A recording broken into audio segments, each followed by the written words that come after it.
কালেমা পড়ে মৃত্যুর প্রস্তুতি নিয়ে বিদ্যুতের লাইনটা অন করে দিল।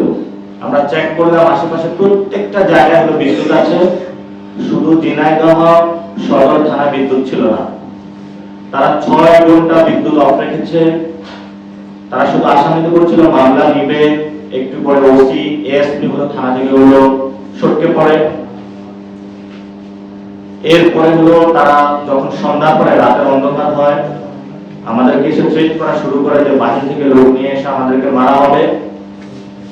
বিভিন্ন এমপি মন্ত্রী দিয়ে আমাদেরকে ফোন দেওয়া শুরু করে। আমরা বলেছি আমরা বিচারের জন্য এসেছি, মামলা না করে আমরা যাব না। একটা পর্যায়ে তারা বাধ্য হয়, আমরা ইজাহারপত্র যেটা সেটা তারা অভিযোগপত্র নেয়। আমাদের উপর যারা হামলা করেছে জীবন অবাক না করলে কে করবে? 28% মিল্ক ফ্যাটের অবাক করার সাথে ফ্রেশ মিল্ক পাউডার। জীবন অবাক করুক প্রতিদিন। ভিডিও ফুটেজ দেখে তাদেরকে আমরা সেখানে হলো তাদেরকে মামলা দিয়েছি এবং সেখানে আমরা ঝিনাইদহ যিনি জেলা প্রশাসক রয়েছেন আব্দুল মজিদের নামটাও ছিল। পুলিশ যখন বলেছে যে তার নাম বাদ দিতে হবে, যেহেতু উনি প্রত্যক্ষ ছিলেন না পরোক্ষভাবে ছিলেন, আমরা নাম বাদ দেই। তারপরে তারা মামলা নেয়।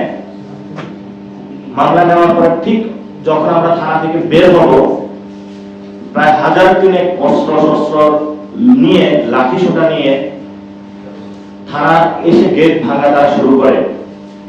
তখন আমি একটা স্ট্যাটাস দিয়েছিলাম যে প্লিজ সেভ আস, এবং আমি কালেমা পড়ে মৃত্যুর প্রস্তুতি নিয়ে হলো আমি ওইখানে পুলিশ যারা ছিল তারা পিছনে পালানো শুরু করে।